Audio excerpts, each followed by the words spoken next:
Amagiri Ayato adalah tokoh utama dalam kisah ini.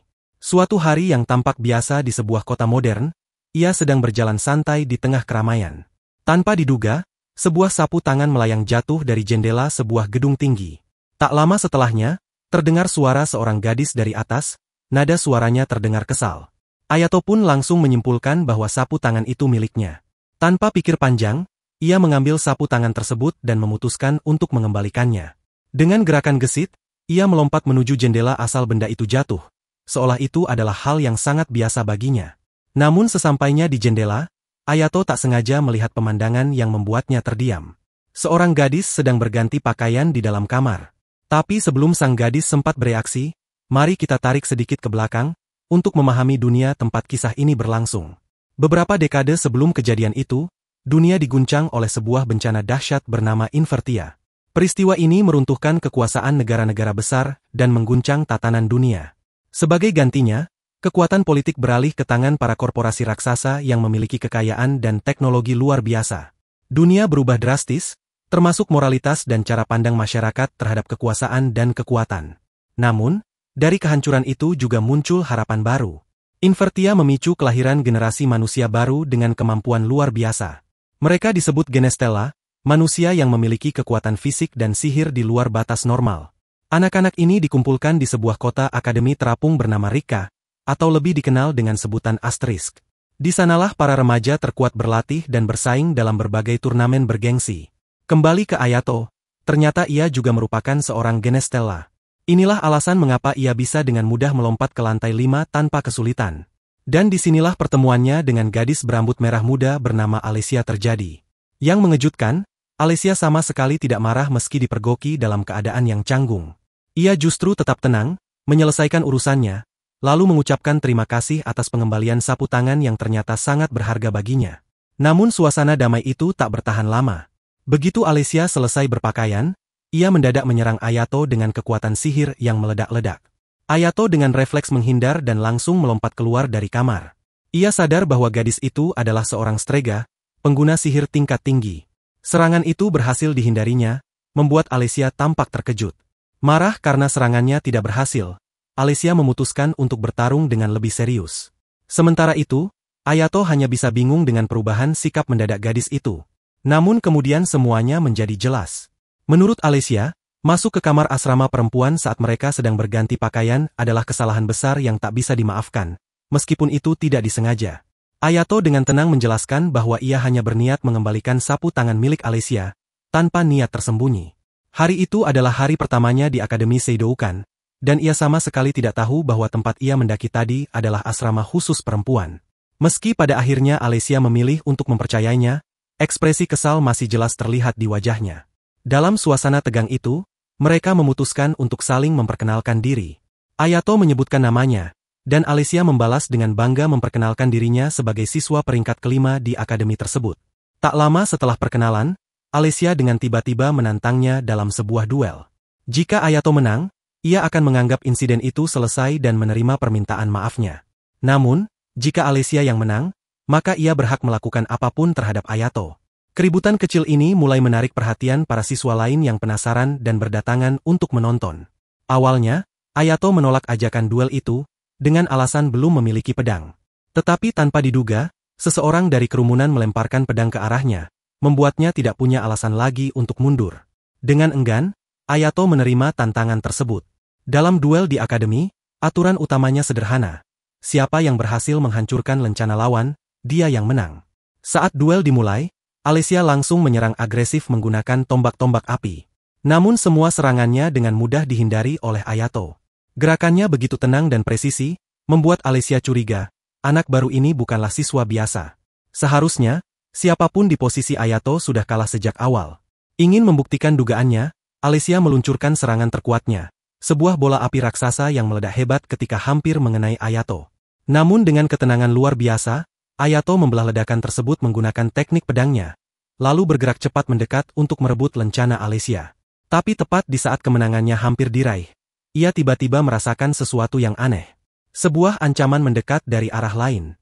Dengan refleks cepat, ia menjatuhkan dirinya ke tanah sambil menarik Alicia, tepat sebelum sebuah anak panah misterius meluncur melewati mereka. Sayangnya, Dari kejauhan, para siswa yang menyaksikan duel tak melihat adanya panah. Yang mereka lihat hanyalah Ayato yang tiba-tiba menindih Alicia, dan secara tidak sengaja menyentuh bagian sensitif tubuh gadis itu. Sontak, kemarahan Alicia meledak. Semua itu hanyalah kesalahpahaman, namun momen itu membuat suasana menjadi kacau. Di tengah situasi yang canggung itu, muncullah seorang gadis anggun bernama Claudia Enfield. Dialah yang melepaskan panah tadi. Sebagai perwakilan dari organisasi elit Loto Merah, yang sebanding dengan Dewan Siswa, Claudia langsung mengambil alih situasi dan menyatakan bahwa duel tersebut dibatalkan secara resmi. Dikenal sebagai ketua Akademi Seidoukan, Claudia bukan sembarang siswa.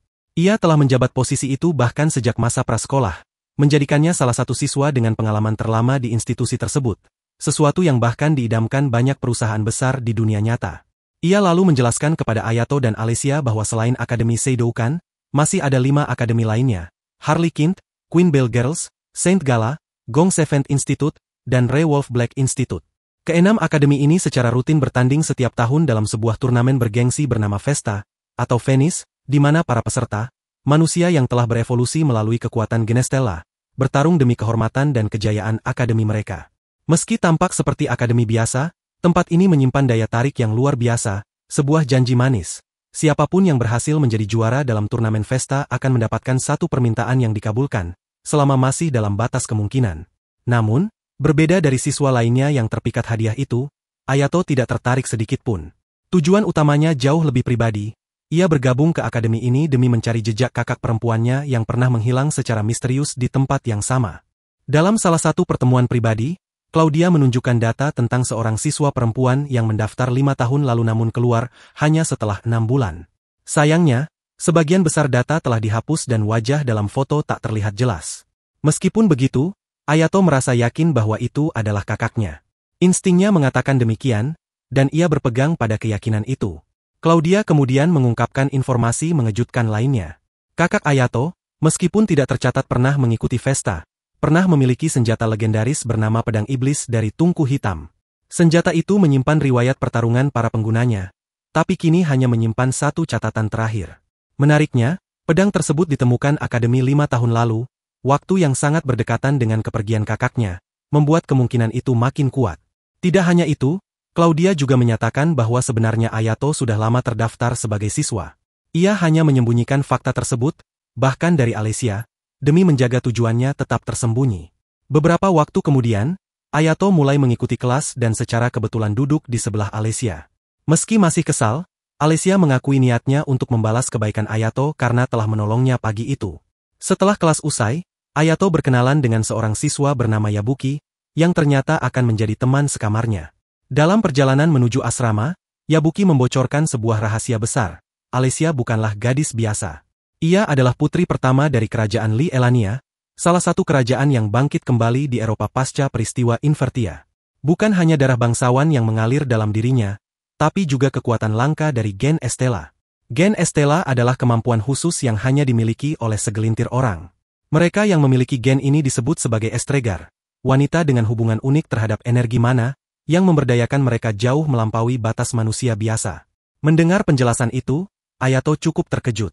Terlebih saat mengetahui bahwa Yabuki adalah anggota klub jurnalisme, yang ternyata memiliki akses informasi jauh lebih dalam dari kebanyakan siswa.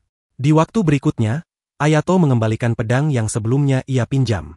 Ternyata pedang itu milik Yabuki, yang dikenali Ayato hanya melalui suara saat diberikan di tengah keributan sebelumnya.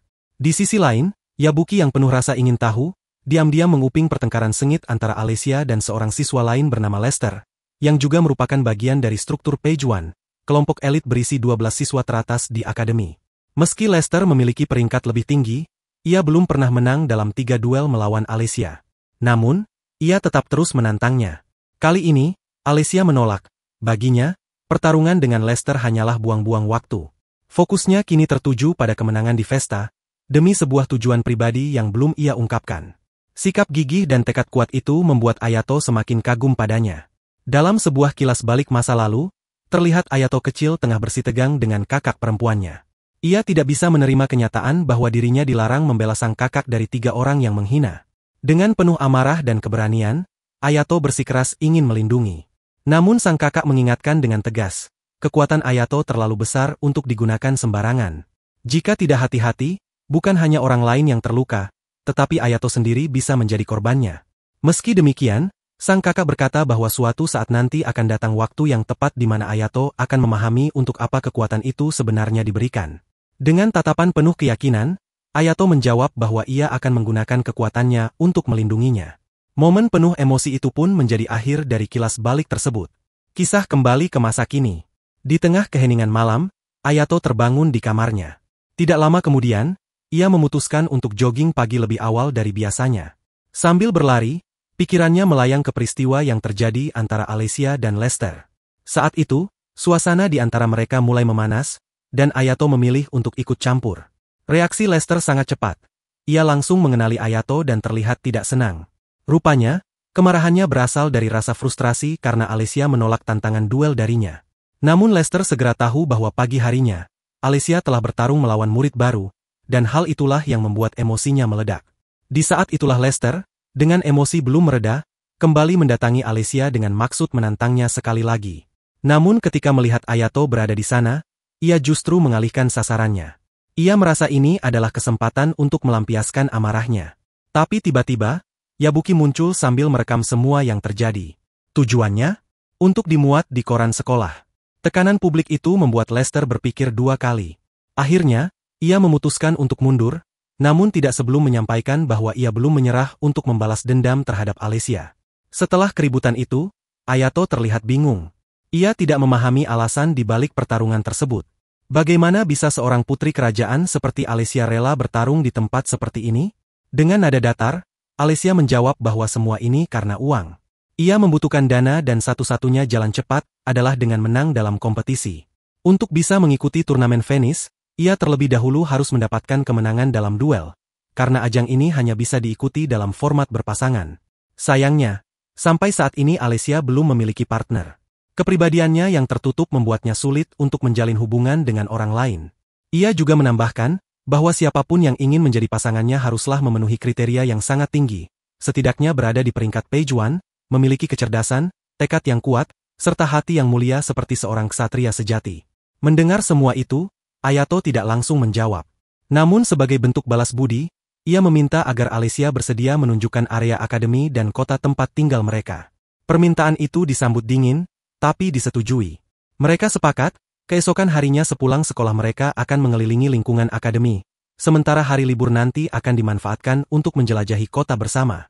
Setelah menyelesaikan rutinitas jogging pagi, Ayato segera bergegas menuju akademi. Sesampainya di gerbang sekolah, ia menyapa Alicia dengan santai. Tanpa diduga, Alicia membalas sapaannya dengan ramah. Kejadian itu sontak menarik perhatian siswa lain di sekitar mereka, reaksi yang wajar, mengingat keramahan bukanlah sifat yang biasa ditunjukkan oleh Alicia di depan umum. Namun perhatian Ayato segera teralih ke arah lain. Di sisi kanan, ia melihat sosok gadis berambut biru yang ternyata adalah Mia, teman lamanya yang sudah lama tidak ia temui. Keduanya saling terkejut dan terdiam sejenak, sudah 6 tahun berlalu sejak mereka terakhir bertatap muka, tepatnya saat Mia dikirim ke luar negeri untuk menempuh pendidikan. Kini, tanpa diduga, Mia bergabung di akademi yang sama, dengan misi memperkenalkan dan mempromosikan senjata buatan keluarganya. Ayah Mia dikenal sebagai sosok dengan reputasi mulia di mata publik, namun di balik sikap baiknya, tersembunyi motif tersembunyi yang tidak diketahui banyak orang. Usai pelajaran hari itu, tibalah waktu bagi Alicia untuk mengajak Ayato berkeliling akademi. Sebelum pertemuan itu, Alicia menyempatkan diri memperbaiki penampilannya. Tapi saat melihat Ayato tengah bercanda dengan Mia, perasaan cemburu langsung menguasainya. Ia pun buru-buru menarik Ayato menjauh. Tindakan tersebut membuat Mia merasa tidak nyaman. Tanpa banyak basa-basi, ia memutuskan ikut dalam tur tersebut dan bahkan menyarankan agar dialah yang menjadi pemandu. Ketegangan pun memuncak di antara kedua gadis itu. Di tengah situasi yang memanas, Claudia tiba-tiba muncul dari arah belakang. Tanpa ragu, ia langsung memeluk Ayato dari belakang, membuat atmosfer semakin panas oleh kecemburuan yang tak tersembunyi. Claudia menyatakan keinginannya untuk ikut dalam tur itu juga, namun permintaannya ditolak secara halus namun tegas. Merasa kurang dihargai, ia hanya menyerahkan beberapa dokumen kepada Ayato untuk ditandatangani. Sebelum pergi, Claudia memberi pengingat penting. Besok akan ada uji kelayakan senjata Ogre Lux, sebuah senjata khusus yang hanya bisa digunakan oleh mereka yang benar-benar cocok secara spiritual dan fisik. Namun Claudia tidak pergi begitu saja. Ia meninggalkan sindiran halus yang ditujukan kepada Alicia dan Mia, sekaligus menyombongkan bahwa Ayato akan bersamanya sepanjang hari esok. Ucapan itu cukup untuk membuat kedua gadis tersebut merasa terusik, terutama karena sindiran itu menyentuh titik sensitif, penampilan fisik. Meski demikian, Alicia dan Mia akhirnya sepakat menyingkirkan perasaan pribadi demi satu tujuan bersama, menunjukkan akademi kepada Ayato. Destinasi pertama mereka adalah pusat informasi, markas klub jurnalistik. Tempat ini penting karena menjadi pusat informasi jika terjadi hal-hal darurat. Dari sana, mereka melanjutkan perjalanan ke Comit, pusat administrasi sosial yang menangani berbagai urusan siswa. Di sela perjalanan, mereka juga menjelaskan bahwa akademi ini memiliki 7 ruang makan. Namun kali ini mereka mengunjungi kafetaria yang berada di lantai bawah tanah, tempat yang cukup sepi dan tenang.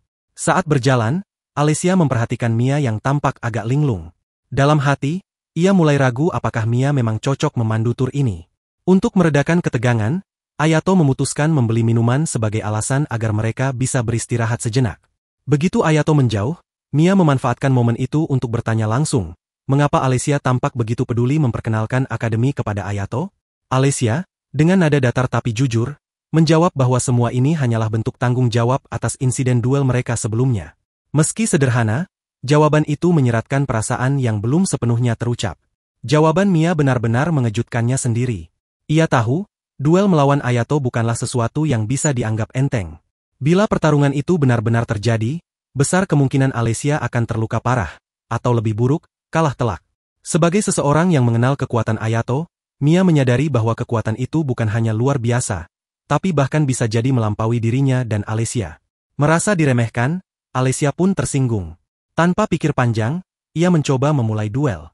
Namun sebelum sempat bergerak lebih jauh, tiba-tiba seberkas cahaya tajam menyambar ke arah mereka. Itu adalah serangan panah cahaya, bukan dari Claudia, melainkan dari sosok misterius berjubah gelap yang tak dikenali siapapun. Alicia refleks melancarkan serangan balasan, namun belum sempat mengenai sasaran, muncul sosok berjubah kedua yang menangkis serangannya menggunakan kapak raksasa. Melihat situasi yang semakin genting, Mia segera turun tangan. Ia mengeluarkan senjata berbentuk pelontar granat, dan tanpa ragu menembakkan pelurunya ke arah musuh. Ledakan besar pun menghancurkan salah satu fasilitas penting di akademi. Namun meskipun kekacauan telah terjadi, kedua penyerang misterius itu berhasil kabur tanpa meninggalkan jejak. Beberapa saat kemudian, Ayato datang dan terkejut melihat kondisi area yang porak-poranda. Keesokan harinya, insiden itu menjadi topik utama pembahasan antara mereka dan Claudia. Komite disiplin turun tangan dan memulai penyelidikan untuk mengungkap siapa pelakunya. Sayangnya, para penyerang tak meninggalkan satu pun petunjuk. Karena itu, kasus ini pun dikategorikan sebagai kejahatan berat. Meskipun sistem hukum asterisk berlaku, wewenangnya tidak sepenuhnya bisa menembus wilayah akademi. Dalam diskusi itu, Claudia sempat menyeratkan kecurigaan bahwa insiden tersebut mungkin terkait dengan Alicia. Namun sang putri tegas menolak untuk berbicara ataupun menerima perlindungan, seolah ingin menanggung semuanya sendiri. Untuk sementara, mereka memutuskan mengesampingkan masalah tersebut. Claudia kemudian mengantar Ayato menuju ruang pengujian kompatibilitas senjata Ogre Lux. Di sana, mereka bertemu dengan Lester, kandidat lain yang juga mengikuti uji coba. Claudia menjelaskan bahwa tahap awal adalah untuk mengukur sejauh mana kecocokan antara pengguna dan senjatanya. Hanya mereka yang mencapai nilai di atas 80% yang bisa mengakses kekuatan Ogre Lux. Lester maju pertama. Ia memilih senjata bernama Cersa, senjata yang anehnya terasa seperti memang ditakdirkan untuk Ayato. Ketika Lester menggenggamnya, Ayato bisa merasakan munculnya rantai-rantai tak kasat mata yang mengelilingi area itu. Namun, dalam sekejap semuanya lenyap begitu saja. Hasil tes kompatibilitas menunjukkan angka 32%, jauh dari harapan.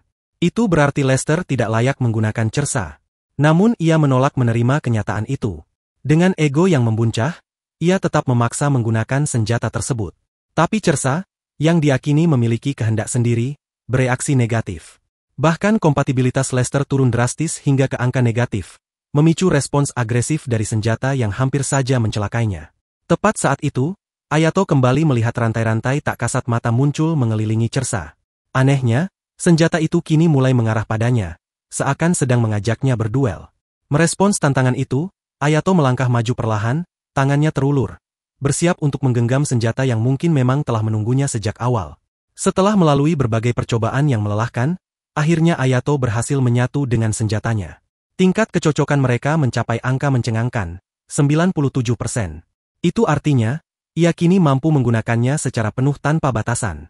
Sebuah pencapaian yang membuka lembaran baru dalam kemampuannya. Malam harinya, Ayato menerima undangan khusus dari Claudia. Ia pun mendatangi kamar gadis itu untuk berbicara secara pribadi. Saat membuka pintu, Claudia baru saja selesai mandi, rambutnya masih sedikit basah, namun ekspresinya menunjukkan keseriusan yang tidak biasa. Tanpa basa-basi, ia menyampaikan bahwa dirinya sedang menghadapi masalah besar dan membutuhkan bantuan Ayato lebih dari siapapun. Dalam beberapa minggu terakhir, sejumlah peserta turnamen Venice mengundurkan diri karena luka misterius. Luka-luka itu tampak acak, tapi pola dan waktu kejadiannya mengarah pada dugaan bahwa mereka telah diserang secara diam-diam, mirip seperti insiden yang menimpa Alessia. Meskipun belum ada bukti konkret, kecurigaan mulai mengarah pada Randy dan Lester. Anehnya, saat insiden-insiden itu terjadi, keduanya tampak baik-baik saja, tidak menunjukkan luka apapun. Namun, karena tidak ada saksi atau bukti kuat, komite disiplin belum bisa bergerak. Claudia, yang percaya bahwa Alessia menjadi target selanjutnya, meminta Ayato untuk selalu berada di dekat gadis itu. Ia tahu, jika penyerang misterius itu datang lagi, Alessia tidak boleh sendirian. Ayato sempat bertanya, mengapa dirinya yang dipilih? Dengan nada tenang namun getir, Claudia menjelaskan bahwa Alessia bukan gadis yang mudah membuka diri, dan sejauh ini hanya Ayato yang terlihat cukup dekat dengannya. Tak punya pilihan lain, Ayato akhirnya menyetujui permintaan tersebut. Sebagai ungkapan terima kasih, Claudia berkata ia bersedia melakukan apapun untuk Ayato. Namun, demi menjaga kehormatannya, Ayato buru-buru keluar dari kamar itu. Tak ingin membiarkan situasi menjadi semakin rumit. Hari libur pun tiba. Alessia mengajak Ayato berkeliling kota, memulai tur mereka dengan mengunjungi arena pertarungan utama, tempat legendaris yang akan menjadi saksi final turnamen Gate. Selain arena itu, mereka juga melewati beberapa lokasi duel lainnya, bahkan jalanan umum yang memang sering dipakai untuk pertarungan mendadak. Setelah puas berjalan-jalan, keduanya memutuskan untuk makan di sebuah restoran cepat saji. Sambil menikmati makanan, Alessia mulai membuka diri. Ia mengaku memiliki teman, hanya saja semua teman lamanya berada di negara asalnya. Melihat momen itu sebagai kesempatan yang tepat, Ayato pun memberitahukan tentang rentetan serangan misterius yang terjadi akhir-akhir ini, termasuk serangan terhadap Alessia sendiri yang sudah 2 kali menjadi target. Ia memohon agar Alessia tidak keluar sendirian ataupun terlibat dalam pertarungan untuk sementara waktu. Namun, seperti yang sudah bisa diduga, Alessia dengan tegas menolak. Ia tidak sudi sembunyi dari pengecut yang menyerang dari balik bayangan. Baginya, menghadapi bahaya secara langsung jauh lebih terhormat. Saat ketegangan mereda, tiba-tiba Lester muncul bersama 2 temannya. Tanpa basa-basi, ia kembali menantang Alessia untuk berduel, mencoba memancing amarahnya. Tapi Alessia, yang sudah jengah, menolaknya mentah-mentah. Ia menyuruh Lester pergi dan menyatakan bahwa ia tak tertarik meladeni provokasi kekanak-kanakan. Merasa dipermalukan, Lester semakin marah. Melihat suasana mulai memanas, Ayato langsung turun tangan. Ia memperingatkan bahwa jika Lester tetap memaksa menyerang, maka ia akan dicurigai sebagai pelaku utama dalam serangkaian serangan tersembunyi itu. Bahkan bisa saja dituduh sebagai penyebab cedera peserta lain. Kata-kata itu membuat Lester tersulut emosi. Ia membela diri, menyatakan bahwa dirinya bukan pengecut dan tidak akan pernah menyerang dari bayangan. Lalu, ia malah balik menantang Ayato untuk berduel. Namun tantangan itu ditolak. Ayato tak ingin terjebak dalam konflik tak berguna. Bagi Lester yang sudah terbakar amarah, penolakan tersebut menjadi penghinaan terakhir. Beruntung, kedua temannya berhasil menenangkannya sebelum semuanya berubah menjadi kekacauan. Dengan wajah penuh dendam, Lester pun akhirnya pergi, meski dengan langkah berat. Menjelang malam, Alessia dan Ayato mengakhiri tur mereka di sekitar akademi. Tanpa disadari, waktu yang mereka habiskan bersama terasa menyenangkan, seolah jarak di antara mereka mulai mencair. Namun kebersamaan itu tak berlangsung lama. Dalam perjalanan pulang, mereka tiba-tiba dikepung oleh sekelompok preman dari Institut Re Wolfes. Preman-preman itu berpura-pura bertarung satu sama lain, hanya untuk mengecoh dan melancarkan serangan mendadak ke arah Alessia. Untungnya, Alessia telah menyadari taktik murahan tersebut. Dengan sigap, ia mengatasi mereka satu persatu tanpa kesulitan berarti. Setelah memastikan semuanya aman, ia mencengkeram pemimpin kelompok itu dan memaksa pengakuan. Dengan napas tersengal, si pemimpin menyebut bahwa mereka diperintah oleh seorang pria tinggi berpakaian serba hitam, yang ingin mencelakainya. Seketika, bayangan pria itu tampak berdiri di kejauhan. Tanpa berpikir panjang, Alessia langsung mengejarnya. Tapi langkah gegabah itu justru membawanya dalam perangkap. Ia terpojok dan diserang dari berbagai arah oleh para penyerang bertudung. Saat situasi mulai memburuk, Ayato muncul tepat waktu. Dengan kekuatannya, ia berhasil memukul mundur para penyerang dan menyelamatkan Alicia, memaksa mereka untuk melarikan diri. Setelah pertarungan usai, suasana berubah tenang. Dalam keheningan itu, Alicia berterima kasih kepada Ayato atas bantuannya, dan dengan nada sedikit malu, ia memintanya untuk tetap tinggal sejenak. Bajunya robek saat bertarung tadi, dan ia ingin memperbaikinya. Di dalam kamar, mereka duduk berdampingan. Sambil menjahit, Alicia mulai membuka kisah masa lalunya. Sejak kecil, ia adalah gadis yang gemar bertualang dan tak suka terkurung dalam istana. Ia sering menyelinap keluar hanya untuk menjelajahi jalanan kota. Namun suatu hari, ia tersesat di wilayah kumuh dan hampir celaka saat dikepung para bandit di sebuah gang sempit. Beruntung, sekelompok gadis yatim piatu datang menolongnya. Sejak itu, mereka menjadi sahabat dekat. Diam-diam, Alicia sering mengunjungi panti asuhan tempat mereka tinggal, menyembunyikan identitas aslinya sebagai putri kerajaan. Panti itu dulunya dibangun oleh ibunya yang telah tiada, namun kini hampir runtuh karena kekurangan dana. Inilah alasan sebenarnya kenapa Alicia begitu gigih bertarung. Ia ingin memenangkan turnamen untuk mendapatkan hadiah uang demi menyelamatkan panti itu. Ketika Ayato bertanya kenapa seorang putri tak bisa langsung memberi dana kerajaan, Alicia menjelaskan kenyataan pahit. Kekuasaan di negaranya tidak sepenuhnya berada di tangan kerajaan, melainkan dikuasai oleh korporasi-korporasi besar yang hanya mementingkan keuntungan. Mereka tidak akan mengizinkan dana kerajaan digunakan untuk hal tidak menguntungkan, seperti panti asuhan. Lalu, dengan senyum sendu, Alicia memperlihatkan sapu tangan yang selalu ia bawa. Bukan sekadar kain biasa, melainkan kenangan tak tergantikan. Sapu tangan itu disulam oleh sahabat-sahabatnya di panti, masing-masing menambahkan sentuhan pribadi mereka. Bagi Alicia, itu adalah harta yang lebih berharga dari apapun. Keesokan harinya, setelah kelas berakhir, sikap Alicia berubah. Ia menjauh tanpa sepatah kata pun, meninggalkan Ayato dalam kebingungan. Tak lama kemudian, Claudia datang dan menanyakan tentang keberadaan Alicia. Yabuki mengatakan bahwa Alicia pergi setelah membaca sebuah surat, dan sejak itu tak terlihat lagi. Insting Claudia langsung bekerja. Ia menyimpulkan bahwa surat itu kemungkinan berasal dari pihak misterius yang sebelumnya menyerang Alicia. Mereka sepertinya sedang memancing Alicia ke suatu tempat yang berbahaya. Meski kecewa karena merasa tak dipercaya, Ayato mulai memahami alasannya. Claudia menjelaskan bahwa sikap Alicia bukan karena tidak percaya, melainkan karena ia ingin melindungi Ayato, seperti halnya ia selalu melindungi teman-temannya di panti. Kenangan lama kembali muncul dalam benak Ayato, janji masa kecil untuk selalu melindungi adiknya. Kini, dengan perasaan baru yang tumbuh dalam dirinya terhadap Alicia, ia menyadari satu hal. Sudah waktunya ia mengambil peran yang sama, sebagai pelindung bagi seseorang yang kini berarti begitu besar baginya. Di tengah malam yang sunyi, Alicia tiba di sebuah gedung tua yang tampak terbengkalai. Langkahnya terhenti ketika tiba-tiba sebuah serangan mengejutkan menghantam ke arahnya. Dengan refleks yang cepat, ia berhasil menghindarinya dan langsung berseru, menuntut penyerangnya untuk menampakkan diri.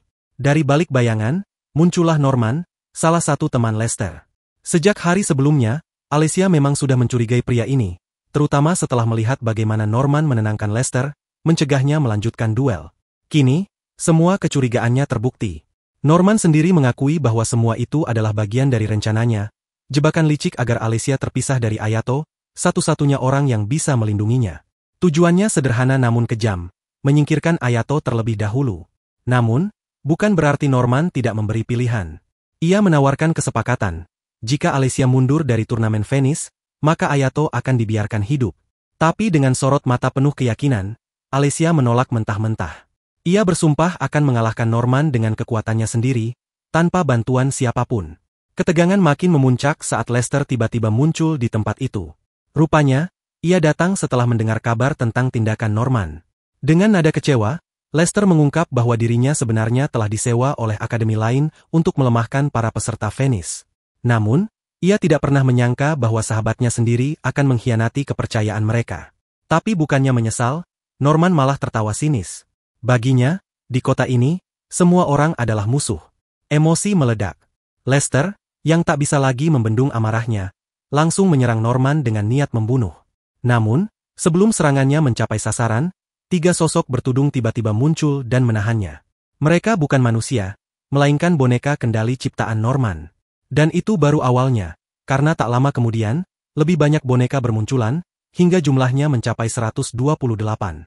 Semuanya diarahkan hanya untuk satu tujuan, menghabisi Alesia. Pertarungan pun pecah. Lester dengan cepat ditaklukkan oleh pasukan boneka itu. Sementara itu, Alesia berusaha bertahan, mengerahkan seluruh kekuatannya. Tapi jumlah musuh yang tak seimbang membuatnya kewalahan. Tubuhnya mulai melemah, dan akhirnya ia pun dilumpuhkan. Dalam kondisi terdesak, Alesia mulai menyadari bahwa semua ini pasti terkait dengan Akademi Aller, satu-satunya pihak yang memiliki teknologi armor tahan terhadap api miliknya. Dugaan itu langsung dikonfirmasi oleh Norman, yang dengan dingin menyatakan bahwa karena Alesia telah tahu terlalu banyak, maka ia harus disingkirkan selamanya. Namun sebelum serangan terakhir dilancarkan, sosok familiar tiba-tiba muncul, Ayato. Dengan penuh keberanian, ia datang menyelamatkan Alesia. Meski Alesia sempat marah karena tak ingin dirinya terseret dalam bahaya, Ayato tetap teguh. Ia menyatakan bahwa jika Alesia bisa berjuang melindungi orang lain, maka ia juga berhak untuk memiliki seseorang yang ingin ia lindungi. Dan orang itu adalah Alesia. Belum sempat emosi mereka berkembang lebih jauh, Norman kembali memerintahkan pasukannya menyerang. Tapi kali ini, Ayato bertindak cepat. Ia menggendong Alesia, lalu melepaskan sebagian kekuatannya. Dalam sekejap, kecepatan dan kekuatannya meningkat drastis. Dengan serangkaian gerakan menghancurkan, ia merobohkan seluruh pasukan boneka dalam waktu yang nyaris tak bisa diikuti oleh mata biasa. Terpojok tanpa jalan keluar, Norman mengeluarkan kartu as miliknya. Sebuah boneka raksasa berbentuk gorila besar yang tampak begitu mengintimidasi. Namun Ayato tak menunjukkan sedikit pun rasa gentar. Dengan satu tebasan teknik andalannya, ia menghancurkan boneka itu menjadi potongan-potongan kecil yang berserakan. Tak ingin menyerah begitu saja, Norman memanfaatkan sisa reruntuhan boneka itu. Ia menaiki salah satu bagian yang masih utuh dan mengubahnya menjadi alat terbang untuk melarikan diri. Melihat hal itu, Ayato meminta Alesia untuk tetap tinggal dan tidak ikut campur. Tapi Alesia tak tinggal diam. Dengan membangkitkan kekuatan apinya, ia menciptakan sepasang sayap dan ikut terbang mengejar. Dengan kemampuannya melayang di udara, Ayato akhirnya berhasil menyusul Norman. Ia menjatuhkannya ke jalanan dengan satu serangan telak, tepat di hadapan Claudia yang telah menunggu untuk mengamankan target mereka. Namun saat Ayato hendak kembali, tiba-tiba rantai-rantai magis muncul dan membelenggu tubuhnya. Kekuatan itu langsung melumpuhkannya hingga ia kehilangan kesadaran. Dalam ingatannya yang samar, terungkap bahwa rantai tersebut merupakan bagian dari mantra pembatas yang dipasang oleh kakaknya sendiri. Tujuannya bukan untuk menyakitinya, melainkan untuk melindunginya dari ancaman yang belum jelas. Mantra itu telah menahan seluruh kekuatannya selama ini. Beberapa waktu kemudian, Ayato terbangun dan mendapati Alesia yang terlihat sangat cemas di sampingnya. Setelah menenangkan gadis itu, Ayato menjelaskan bahwa batasan kekuatan tersebut memang dipasang oleh kakaknya, seorang wanita dengan kemampuan unik untuk menyegel kekuatan siapapun. Ia mengaku belum tahu pasti apa alasan saudarinya melakukannya, tapi ia menyadari bahwa segel itu mulai melemah. Bahkan untuk pertama kalinya, ia berhasil melepaskan diri meski hanya dalam waktu 5 menit. Setelah menceritakan semuanya, Ayato memandang Alesia dengan serius. Ia memohon agar gadis itu bersedia menjadi pasangannya dalam turnamen Venice. Alasannya sederhana, ia ingin melindunginya, bukan hanya sebagai rekan bertarung, tetapi karena sesuatu yang lebih dalam. Alesia, yang sempat malu dan bingung, akhirnya menerima permintaan itu dengan wajah memerah. Di sisi lain, Claudia terlihat menikmati waktunya bersama Norman, namun bukan dalam arti yang menyenangkan. Ia menyiksanya hingga pria itu terluka parah. Dari bayang-bayang, Yabuki muncul secara tiba-tiba dan membawa pergi Norman. Ia sempat berbincang sejenak dengan Claudia, tanpa menyadari bahwa dari kejauhan, dua siswa akademi lain sedang mengintai mereka. Identitas keduanya akan terungkap di waktu yang akan datang. Keesokan harinya, Claudia menghadiri pertemuan penting di sebuah hotel mewah. Di sana telah berkumpul beberapa ketua akademi lainnya, Eber, Shuma, Shinlou, dan Ernest. Satu-satunya yang tidak hadir adalah Sylvia, ketua akademi yang sedang melakukan perjalanan ke Eropa. Namun ketidakhadiran Sylvia memancing emosi Eber. Ia melontarkan hinaan pedas terhadapnya di hadapan semua orang. Hal ini membuat Ernest geram. Dengan suara tegas, ia memperingatkan Eber untuk menjaga sikap dan tidak sembarangan menghina ketua akademi lain. Tapi Eber justru semakin menjadi, terus mengeluarkan komentar kasar. Hingga akhirnya Ernest berdiri dan melayangkan ancaman nyata. Dengan gerakan cepat, Ernest menebaskan pedangnya ke arah Eber, namun serangan itu hanya mengenai bayangan hologram. Ya, Eber ternyata tidak hadir secara langsung di ruangan itu. Ketegangan pun perlahan mereda. Dalam suasana yang lebih tenang, Eber mulai membuka maksud sebenarnya dari pertemuan tersebut, mengisyaratkan bahwa sesuatu yang lebih besar tengah dipersiapkan. Claudia menanggapi rumor yang mulai ramai diperbincangkan tentang kerjasama pengembangan senjata baru antara Akademi Seidan dan Almir. Shuma, dengan nada penuh kecurigaan, menyebut bahwa kesepakatan rahasia tersebut bisa melanggar perjanjian Estella, terlebih lagi teknologi antara kedua akademi itu sangat timpang. Menurutnya, perbandingan itu seperti ayam yang mencoba terbang bersama elang. Namun Claudia, dengan tenang, membantah anggapan tersebut. Ia menjelaskan bahwa kolaborasi ini bukan pelanggaran, melainkan murni kerja sama bisnis yang legal. Akademi Almir hanya menyewakan fasilitas canggih mereka, dan sebagai gantinya, mereka menanggung 70% dari total biaya pengembangan proyek tersebut. Sebelum pembahasan beralih ke topik utama, Shuma menyisipkan satu hal penting lainnya, pengelolaan kecerdasan buatan di Asterisk dan sistem yang mengatur turnamen Vesta. Sebuah isu yang tampaknya menyimpan potensi besar untuk menjadi sumber konflik berikutnya. Sementara itu, Ayato berlari terburu-buru menyusuri koridor akademi. Wajahnya penuh kegelisahan karena ia yakin Alicia pasti akan marah akibat keterlambatannya. Namun di tengah langkah cepatnya, ia justru menabrak seorang gadis berambut putih yang juga sedang berlari. Gadis itu adalah Kirin, sosok misterius yang ternyata adalah pemegang peringkat tertinggi Page One di akademi. Belum mengetahui identitas Kirin, Ayato langsung meminta maaf dan membantunya berdiri. Tapi Kirin tak sempat membalas. Dari kejauhan, suara keras sang ayah memanggilnya dengan nada dingin dan penuh tekanan. Tanpa bicara lebih jauh, Kirin segera berlalu, meninggalkan Ayato yang kebingungan. Tak lama kemudian, Ayato tiba di area latihan tempat ia telah berjanji bertemu dengan Alicia. Di sana, mereka menjalani sesi latihan intensif. Alicia dengan tegas mengajarinya cara bertarung di medan tempur yang sebenarnya, bukan sekadar duel kekuatan. Ia menekankan pentingnya strategi, komunikasi, dan kekompakan tim, karena dalam Vesta, kerjasama adalah kunci kemenangan.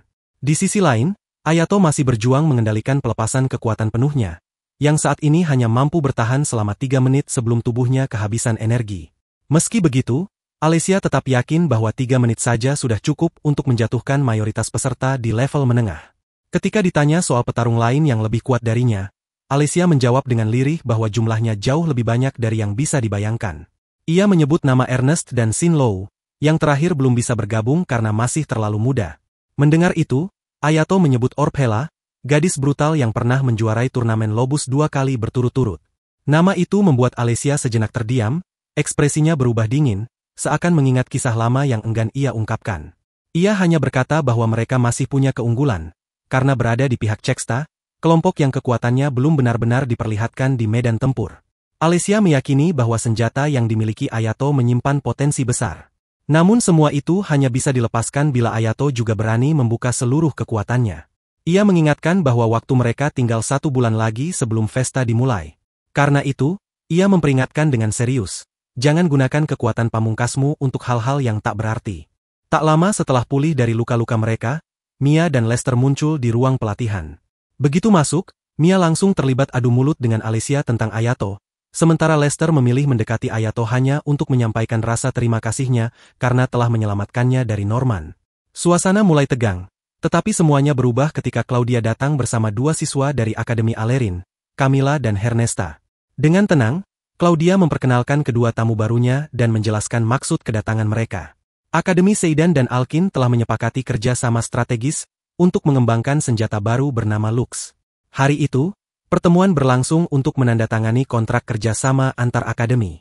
Namun, semua orang tahu bahwa kerjasama ini juga bagian dari cara halus untuk menutupi keterlibatan Akademi Alkin dalam konspirasi bersama Norman, yang mencoba menyingkirkan peserta dari Seidan. Di tengah suasana yang tampak formal, Hernesta punya alasan lain untuk datang. Ia ingin melihat langsung sosok yang telah menghancurkan semua bonekanya. Ia pun menghampiri Ayato, menatapnya tajam, dan dengan nada dingin memperingatkan bahwa lain kali ia tidak akan semudah itu dikalahkan. Sebelum pergi, Hernesta mengejutkan semua orang dengan mencium pipi Ayato secara tiba-tiba. Ekspresi kesal langsung muncul di wajah Mia dan Alicia. Sementara itu, Camila memperhatikan senjata Mia, lalu menyindir bahwa senjata itu tampak kuno dan tidak efektif. Ucapannya secara tidak langsung meremehkan karya ayah Mia, yang membuat Mia naik pitam dan menuntut permintaan maaf. Namun Camila menolak mentah-mentah.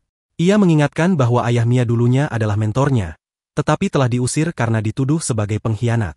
Tanpa rasa bersalah, Camila pun pergi begitu saja, membuat Mia ingin menantangnya dalam duel.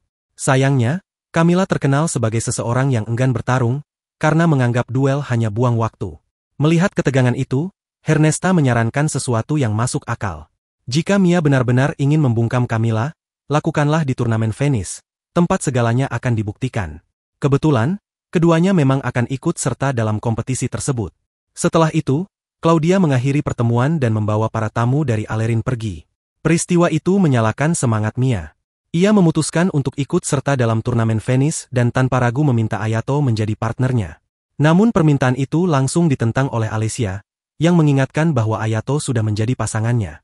Ketegangan antara dua gadis itu pun kembali memanas, dan pertengkaran tak bisa dihindari. Di sisi lain, Hernesta dan Camilla tengah berbincang santai. Hernesta bertanya pendapat Camilla tentang Ayato. Dengan sikap santai, Camilla menjawab bahwa ia hanya mengikuti perasaannya. Hernesta, meski belum punya cukup data untuk menilai Ayato sepenuhnya, mengaku bisa merasakan bahwa pria itu adalah satu-satunya ancaman serius dalam turnamen. Namun ia tak gentar, ia siap melakukan apapun untuk menang. Keesokan harinya, Yabuki membagikan informasi penting tentang struktur kelas di Alerkind. Akademi tersebut membagi siswanya ke dalam dua kategori, kelas reguler untuk siswa biasa, dan kelas khusus untuk mereka yang terlibat dalam kompetisi Vestas. Setiap kategori memiliki beberapa faksi internal, dan menurut penelusuran Yabuki, faksi paling berpengaruh adalah Ferrobus, faksi yang selalu bersaing memperebutkan siswa terbaik dan hak akses ke fasilitas unggulan akademi. Pada saat yang sama, Ayato menyaksikan pemandangan yang membuatnya geram. Kirin, gadis yang tampak lemah lembut itu, diperlakukan secara kasar oleh pamannya sendiri. Tak bisa tinggal diam, Ayato segera melangkah maju, berusaha menghentikan tindakan pria yang ternyata bernama Koichiro. Dengan dingin, Koichiro membela diri, menyebut apa yang dilakukannya hanyalah metode mendidik. Menurutnya, rasa sakit bukanlah hal penting bagi pemilik kekuatan Genestella. Namun, Ayato tak tinggal diam. Ia menegaskan, sehebat apapun kekuatan mereka, para Genestella tetap manusia yang bisa merasakan sakit. Kekerasan tetap tidak bisa dibenarkan. Tersinggung dengan sikap Ayato, Koichiro meminta namanya dan langsung memeriksanya lewat basis data akademi. Ia mendengus meremehkan, menyebut Ayato bukan siapa-siapa. Tapi sikapnya berubah drastis saat mengetahui bahwa Ayato mampu menggunakan Servesta, salah satu senjata legendaris. Dengan angkuh, Koichiro menantangnya untuk mengajarkan cara bersikap, bukan padanya, melainkan kepada Kirin. Jika Ayato bisa menang dalam duel, barulah ia bersedia menghentikan perlakuan kasarnya. Kirin yang mendengar hal itu langsung tersentak.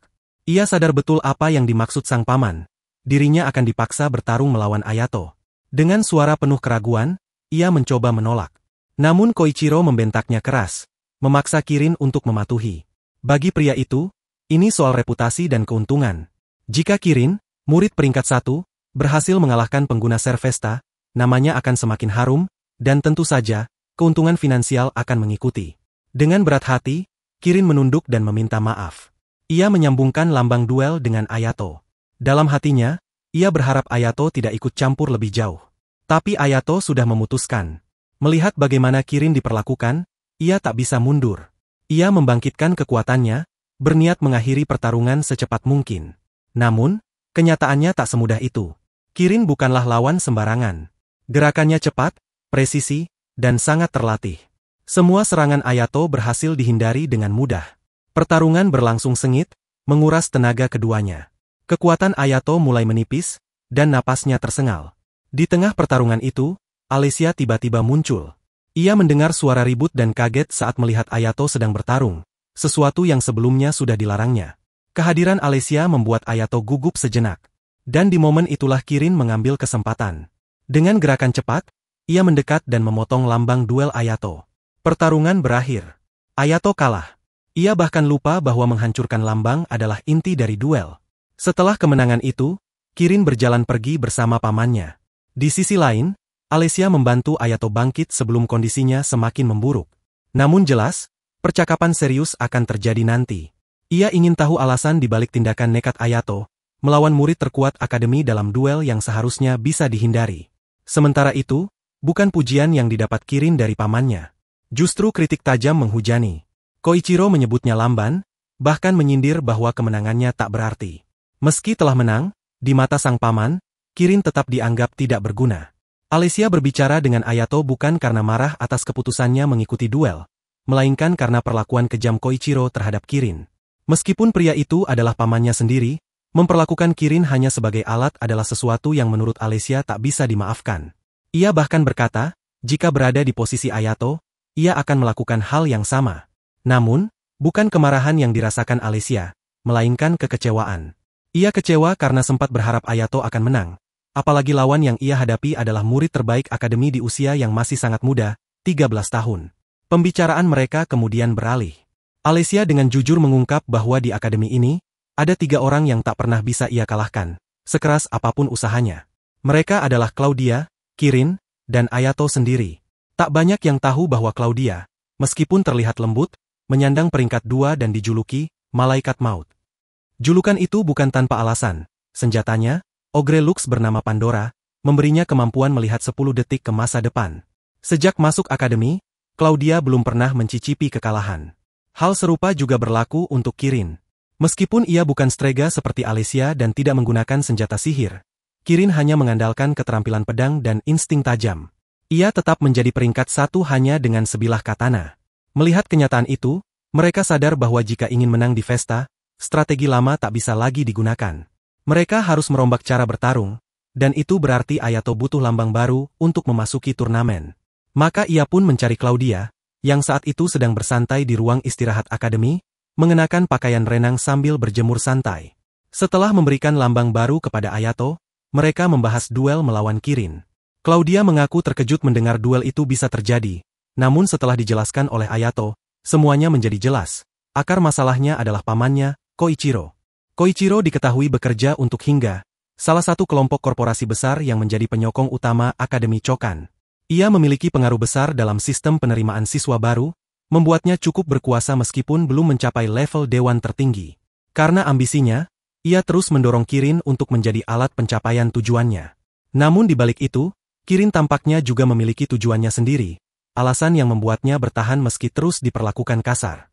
Perilaku Koichiro yang abusif sebenarnya sudah menjadi rahasia umum. Namun dalam sistem akademi dan dunia mereka, kekuasaan bukan hanya ditentukan oleh jabatan, melainkan oleh ujian dan evaluasi kepribadian yang ketat. Ego yang terlalu besar tidak akan lolos dari proses itu. Claudia tahu ini betul, karena ibunya sendiri pernah melalui hal yang serupa. Dari sanalah ia belajar, bahwa hanya mereka yang mampu menyingkirkan ego dan ambisi buta yang pantas memegang kekuasaan sejati. Tak lama setelah insiden dengan pamannya, Kirin mendekati Ayato untuk menyampaikan rasa terima kasih. Meskipun mereka belum saling mengenal dekat, keberanian Ayato yang membelanya telah meninggalkan kesan mendalam. Namun, Ayato hanya tersenyum dan merendah, menyebut bahwa ia belum sepenuhnya berhasil menolongnya. Untuk menghindari pengawasan Yabuki, teman mereka yang hobi mengumpulkan informasi, mereka memutuskan untuk berjalan-jalan sambil melanjutkan percakapan. Di sepanjang perjalanan, Kirin terlihat gugup. Bukan karena topik pembicaraan mereka, melainkan karena ini adalah kali pertama ia berjalan di samping laki-laki yang bukan keluarganya. Ia pun mulai membuka diri, menceritakan tentang ayahnya yang sangat ketat dan membatasi ruang geraknya. Suasana menjadi lebih santai ketika mereka mulai membahas teknik pedang. Gaya bertarung Kirin merupakan warisan turun-temurun dari keluarganya, sedangkan Ayato menguasai teknik yang lebih kuno dan klasik. Tanpa sadar, obrolan itu menuntun Kirin untuk meminta Ayato berlatih bersamanya. Namun sesaat setelah mengajukan permintaan itu, ia buru-buru meminta maaf, merasa dirinya tak berguna di luar dunia pertarungan. Ayato menyadari bahwa rasa rendah diri itu berasal dari tekanan pamannya dan mencoba menghiburnya. Ketika ditanya mengapa ia begitu serius berlatih, Kirin dengan mata yang tegas menjawab, semua itu ia lakukan demi menyelamatkan ayahnya. Ia rela menuruti pamannya dan terus mengasah kemampuannya jika itu bisa menyelamatkan orang tuanya. Mendengar permintaan tulus Kirin untuk bisa berlatih bersama, Ayato pun setuju. Mereka akan berlatih berdua di pagi hari. Setelah berpamitan, Kirin pun melangkah pergi. Namun belum lama ia menghilang dari pandangan, Mia tiba-tiba muncul dan langsung melompat ke arah Ayato, menuntut penjelasan. Ia ingin tahu siapa gadis yang baru saja bersamanya, dan juga ingin memastikan apakah Ayato masih menjadi pasangannya dalam turnamen. Dengan tenang, Ayato menjelaskan bahwa Mia telah memilih bertarung bersama Alicia, dan gadis tadi adalah Kirin, seseorang yang, seperti mereka, juga berjuang demi ayahnya. Keesokan paginya, Alicia mendapati Ayato sedang berlatih bersama Kirin. Raut wajahnya jelas menunjukkan kecemburuan. Namun bukan karena ia khawatir Kirin akan mengetahui kekuatan Ayato, melainkan karena mereka menghabiskan waktu berdua. Di sisi lain, dari balik bayang-bayang, Camilla dan Hernesta masih terus memantau gerak-gerik Ayato. Begitu melihat Kirin bersama dirinya, mereka segera meluncurkan makhluk-makhluk lendir untuk menyerang dan mengamati kemampuan mereka. Pertarungan pun pecah. Ayato dan Kirin bekerja sama untuk menahan serangan. Namun mereka segera menyadari bahwa setiap kali makhluk-makhluk itu dihancurkan, tubuh mereka berubah menjadi slime yang kembali menyatu dan beregenerasi. Dalam situasi genting itu, Kirin melancarkan teknik khusus, sebuah serangan beruntun dengan tebasan yang presisi. Dengan bantuan Ayato, mereka berhasil menemukan dan menghancurkan inti pengendali slime tersebut, memaksa para makhluk mundur. Namun kemenangan itu ternyata hanyalah ilusi. Para makhluk slime meluncurkan bola-bola api secara mendadak saat Ayato dan Kirin lengah. Ledakan besar terjadi, meretakkan tanah di bawah mereka. Ayato terjatuh, namun Kirin berhasil menangkap tangannya. Sayangnya, saat mencoba menariknya kembali ke atas, kekuatan mereka tak cukup, dan keduanya pun terjatuh bersama ke dalam jurang yang dalam. Ternyata, semua kejadian itu merupakan bagian dari rencana tersembunyi Camilla dan Hernesta. Mereka memang sengaja menjebak situasi untuk mengamati secara langsung kemampuan Ayato. Tanpa disangka, pertempuran yang mereka picu membuat mereka terjatuh ke dalam aliran perairan bawah tanah yang gelap dan berbahaya. Dalam kondisi terendam dan tidak bisa berenang, Kirin refleks memeluk Ayato, menjadikannya pelampung untuk bertahan di permukaan. Namun, keadaan semakin memburuk. Dari kegelapan air muncul seekor naga laut raksasa, makhluk buatan hasil eksperimen gila duo dari Akademi Alerkind. Tanpa ragu, Ayato segera melepaskan sebagian kekuatannya. Menahan serangan makhluk itu cukup lama agar mereka bisa mencari jalan keluar. Di tengah kekacauan itu, Kirin merasa dirinya hanya menjadi beban. Ia teringat kembali pada masa kelam ketika ayahnya harus menanggung akibat karena melindunginya. Dengan suara gemetar, ia meminta Ayato untuk melepaskannya. Tapi Ayato tidak membiarkannya larut dalam rasa bersalah. Ia menegaskan bahwa Kirin adalah orang yang kuat, dan bukan seseorang yang patut menyalahkan diri sendiri. Dengan cepat, Ayato memotong bagian dari pilar batu di sekitar mereka dan membuat landasan agar bisa naik ke permukaan. Dari sana, pertarungan sebenarnya pun dimulai. Menyadari bahwa naga tersebut hanya bisa dikalahkan dengan menghancurkan intinya, Kirin mengambil tindakan. Ia mengalirkan suprana, sumber mana dunia ini, ke dalam senjatanya. Ukurannya membesar, dan dalam satu serangan mematikan, ia membelah tubuh naga itu, menghancurkan intinya sekaligus mengakhiri ancaman. Namun kemenangan itu harus dibayar mahal.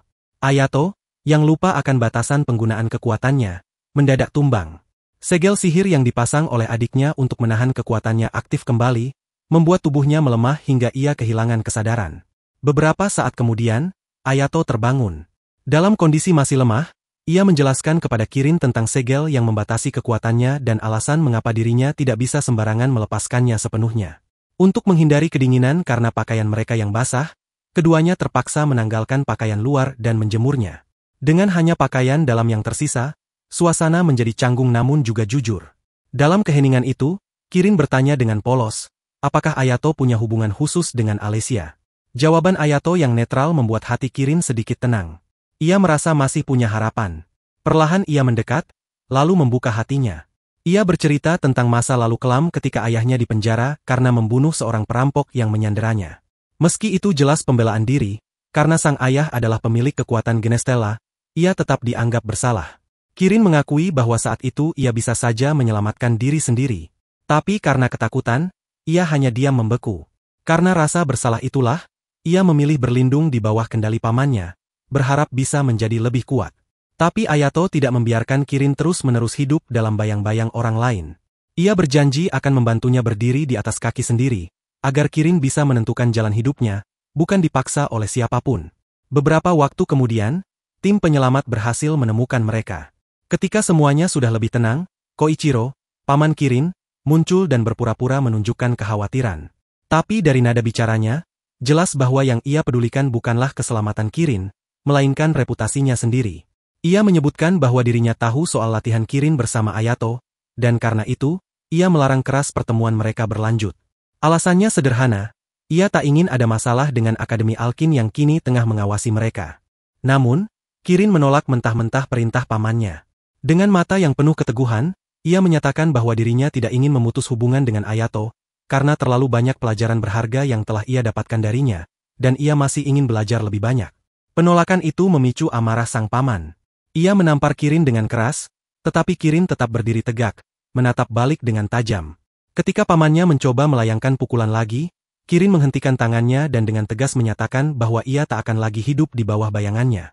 Mulai saat itu, ia akan memilih jalan hidup dan pertarungan sesuai kehendaknya sendiri. Sebagai simbol dari tekad barunya, ia menantang Ayato dalam sebuah duel. Duel itu pun digelar di Stadion Akademi, dengan atmosfer yang tegang tapi penuh antusiasme. Ayato, yang ingin menghormati gaya bertarung Kirin, memutuskan untuk tidak menggunakan ceksta, dan malah meminjam salah satu luxe milik Lester. Karena ini hanya latihan, semua kekuatan khusus dilarang. Begitu bel pertandingan berbunyi, Ayato langsung menunjukkan kemampuannya. Ia mampu menyamai kecepatan Kirin, bahkan membaca ritmenya dengan sangat tepat. Lewat taktik yang cerdik dan gerakan yang halus, ia berhasil menggoyahkan konsentrasi Kirin dan menjatuhkannya. Kirin, untuk pertama kalinya, terpaksa mengakui kekalahan. Meski kalah, Kirin tidak menyesal. Karena ini adalah keputusan yang ia ambil sendiri, tanpa paksaan siapapun.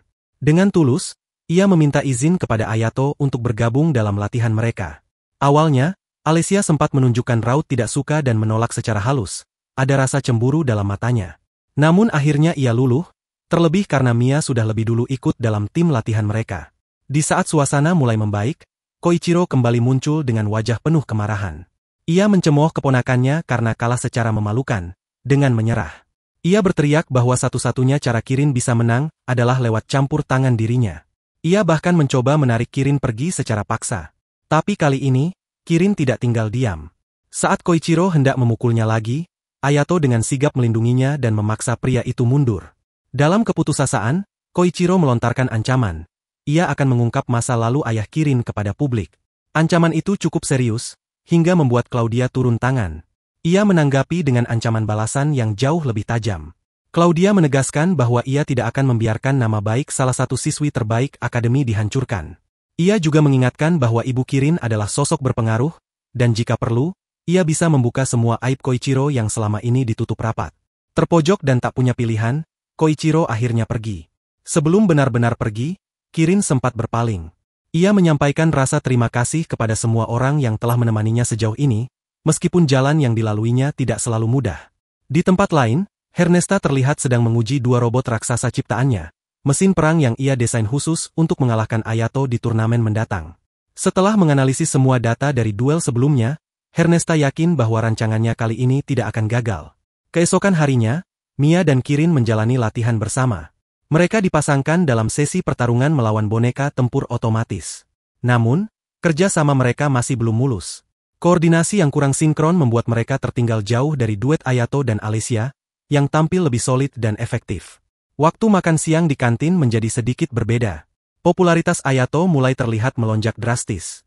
Seorang siswi tiba-tiba menghampirinya dan dengan malu-malu meminta tanda tangan. Momen itu segera menjadi perbincangan hangat di seluruh akademi.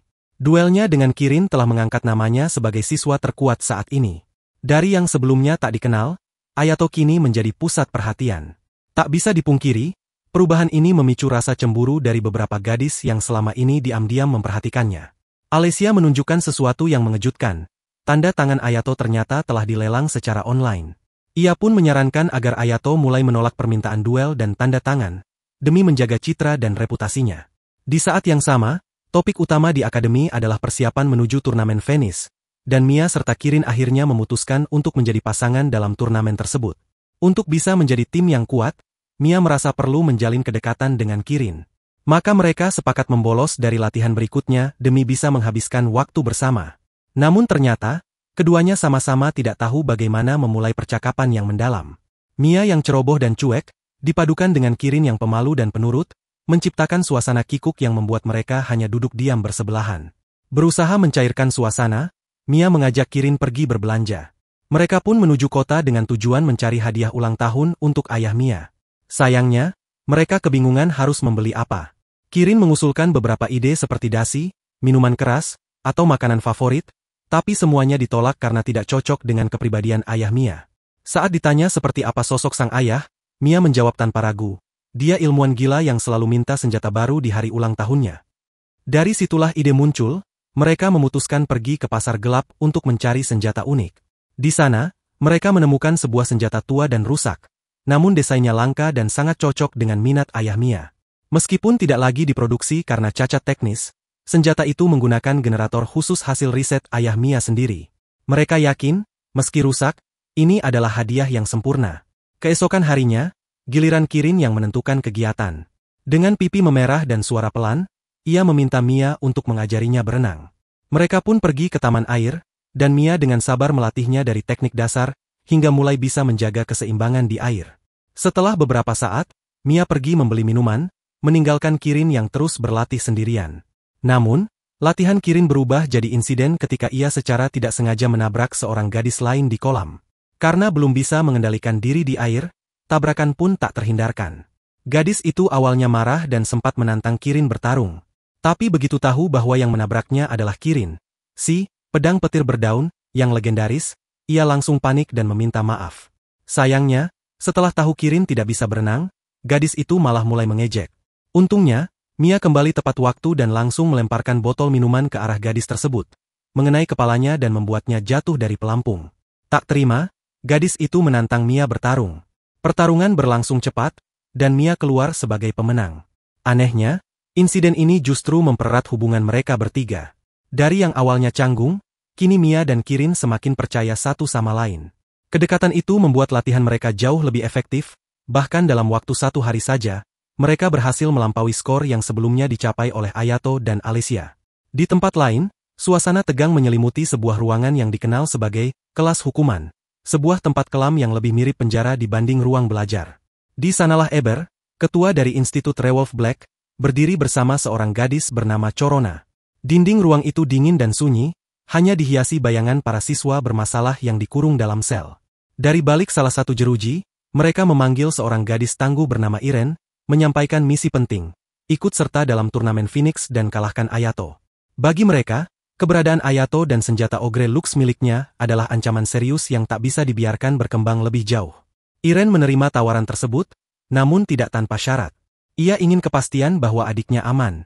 Dengan senyum tipis namun penuh tekanan, Eber menenangkan Iren, berjanji bahwa ia adalah pria yang selalu menepati kata-katanya. Keyakinan atau jebakan? Waktu yang akan menjawab. Turnamen Phoenix akhirnya dimulai dengan megah. Stadion dipenuhi sorak-sorai penonton, menyambut pembukaan yang meriah. Sorotan tertuju pada sosok muda yang berdiri di tengah panggung, ketua komite Vesta yang memberikan pidato pembuka. Ayato, yang ikut memperhatikan, sedikit terkejut melihat bahwa orang sepenting itu ternyata masih sangat muda.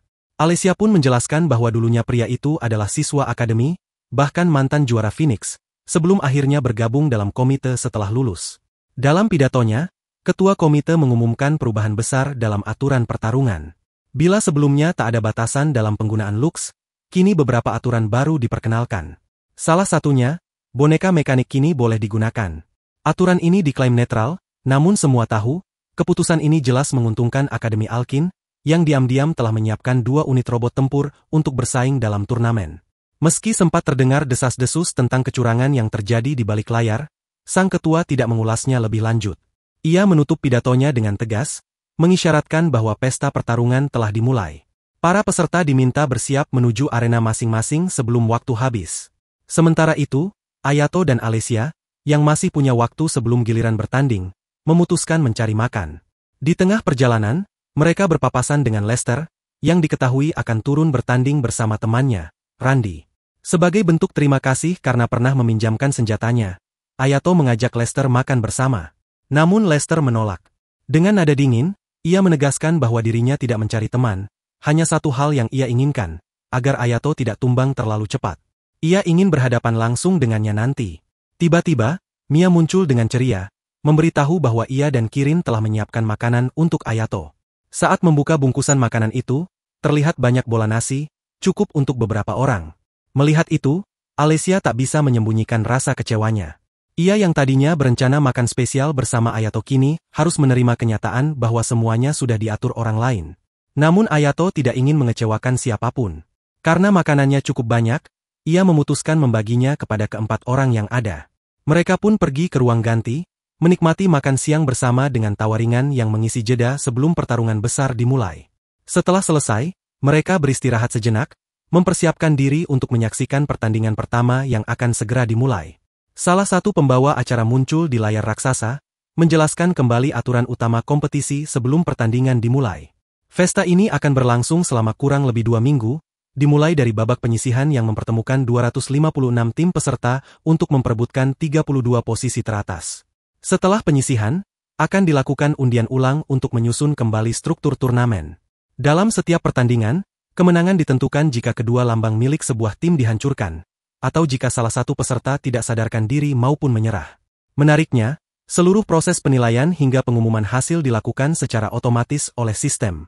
Di tengah persiapan, Ayato dan Alicia berbincang singkat. Ayato menyebutkan bahwa lawan mereka berasal dari Akademi Saint Galas Waters, sebuah nama yang bahkan terdengar asing dan sulit diucapkan. Lawan mereka berada di peringkat ke-30 dan 41. Anehnya, hingga saat itu, mereka belum merancang strategi apapun untuk menghadapi duo tersebut. Sementara pertandingan pertama berjalan tanpa banyak perhatian, kini giliran Ayato dan Alicia untuk memasuki arena. Sorotan langsung tertuju pada Ayato, yang dikenal sebagai satu-satunya peserta peringkat 1 dalam kompetisi tahun ini. Publik menantikan aksi luar biasa darinya. Di sisi lain, Alicia diperkenalkan sebagai putri berbakat pemegang peringkat 5, salah satu bintang paling bersinar dari generasinya. Para peserta lain sudah berada di arena, jadi tak satu pun mendapat pengenalan khusus. Bahkan dua lawan mereka tampak seperti figuran, dan Alicia pun dengan santai menyerahkan sepenuhnya kepada Ayato untuk mengurus pertandingan. Tanpa banyak bicara, Ayato menunjukkan kehebatannya. Dengan tenang, ia melepaskan diri dari rantai pembatas, mengaktifkan pedangnya, dan melesat ke arah lawan dengan kecepatan luar biasa. Dalam sekejap, sebelum lawan sempat bereaksi, ia telah menghancurkan kedua lambang mereka hanya dengan satu tebasan. Pertandingan pun berakhir seketika. Sorak-sorai langsung memenuhi stadion, memuji kemenangan mutlak yang bahkan terasa seperti mimpi. Usai pertandingan, di lorong arena, Alicia tersenyum dan mengakui bahwa kemenangan tersebut sepenuhnya berkat Ayato. Meski belum menunjukkan teknik bertarung secara terbuka, hal itu masih dianggap wajar untuk pertandingan awal. Mereka berharap bisa mempertahankan strategi ini, menyimpan kekuatan sejati mereka hingga benar-benar dibutuhkan. Yang lebih penting lagi, mereka harus tetap merahasiakan bahwa Ayato memiliki batas waktu dalam menggunakan kekuatan penuhnya, sebuah rahasia besar yang tak boleh sampai bocor. Setelah pertandingan, keduanya menghadiri sesi wawancara sebagai pemenang. Begitu sesi wawancara usai, mereka menuju ruang ganti untuk beristirahat. Namun, di sana mereka sudah ditunggu oleh Yabuki, yang entah kenapa terasa lebih menyebalkan daripada semua jurnalis yang baru saja mereka hadapi, bahkan membuat para wartawan tadi terlihat seperti malaikat. Alasan Yabuki datang bukan sekadar ingin mengganggu, tapi karena ia tertarik dengan salah satu tim yang akan bertanding, pasangan dari Akademi Allerkind, yakni Camilla dan Hernesta. Kabarnya, keduanya akan menunjukkan sesuatu yang revolusioner. Yabuki yang penasaran sempat mencoba mengintip ke ruang ganti mereka, namun langsung diusir dengan kasar. Tidak punya pilihan lain, ia kini hanya bisa menonton pertandingan mereka dari tribun seperti penonton biasa, meskipun antusiasmenya tak sedikit pun berkurang. Pertarungan dimulai di tengah riuhnya arena. Sang pembawa acara mengumumkan informasi mengejutkan mengenai boneka tempur yang digunakan kali ini. Tidak seperti sebelumnya, kini yang bertarung adalah marionet otomatis, robot-robot canggih yang bisa bergerak sendiri, bahkan dapat dikendalikan dari jarak jauh jika diperlukan. Boneka besar bernama Robot memiliki kepribadian seperti Hernesta, sang penciptanya, yang membuatnya kerap melontarkan candaan. Sementara boneka kecil bernama RMC Rims tampil feminin dan serius, mencerminkan sifat Camilla, rekan Hernesta. Lawan mereka berasal dari Institut Rolf Black.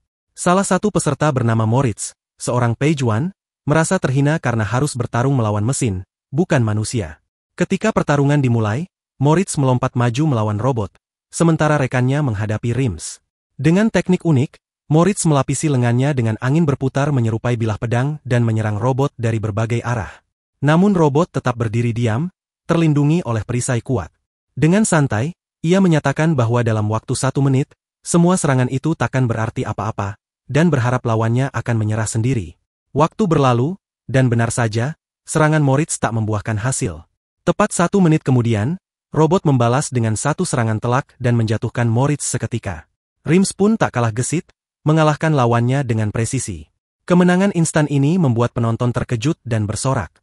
Dari tribun, Mia mengomentari bahwa kekuatan perisai robot adalah ancaman besar. Serangan biasa tak akan cukup untuk menembusnya. Di tengah keramaian, Mia menerima telepon dari ayahnya yang memuji kehebatan boneka tempur barusan. Namun, sebenarnya ia menelepon untuk memberitahu bahwa ia telah mengirimkan senjata baru, sebuah pistol canggih, kepada Mia. Sayangnya, Senjata itu tertahan di bea cukai dan kemungkinan besar tak bisa digunakan untuk pertandingan berikutnya.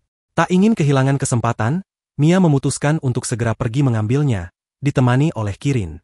Sementara itu, Yabuki memiliki rencana tersendiri. Ia berusaha menyelinap ke konferensi pers marionet dengan harapan bisa mengumpulkan informasi rahasia. Di sisi lain, Ayato dan Alicia memutuskan untuk tetap fokus dan kembali berlatih demi pertandingan mendatang. Boneka-boneka itu akhirnya kembali kepada Hernesta, pencipta mereka. Terungkap bahwa robot sebenarnya jauh lebih kuat dari Rims, namun kehadiran Rims diperlukan untuk menyeimbangkan kekuatannya. Jika Rims tidak hadir atau kalah, tidak ada yang tahu seberapa besar kekuatan destruktif yang bisa dikeluarkan oleh robot. Dalam perjalanan kembali dari sesi latihan, Ayato dan Alicia mendadak berhenti ketika melihat kerumunan orang. Dari kejauhan, terlihat seseorang memukuli sekelompok pria dengan mudah. Sosok itu tak lain adalah Iren, dan Alicia langsung mengenalinya. Ia menyebut bahwa Iren adalah seorang pecuan, gelar bergengsi di kalangan para petarung. Pertandingan berakhir dengan ketegangan baru. Iren Black dari Institut Red Wolf menyadari bahwa targetnya dalam turnamen ternyata ada di antara kerumunan. Ia pun mendekat, namun langkahnya dihentikan oleh Alicia. Perdebatan tajam pun terjadi antara keduanya. Alicia memperingatkan bahwa jika mereka bertarung sekarang, mereka bisa langsung didiskualifikasi. Namun Iren tampak tak peduli. Ia langsung mengeluarkan senjata Lux miliknya, sebuah sabit raksasa yang mengeluarkan aura kekuatan luar biasa.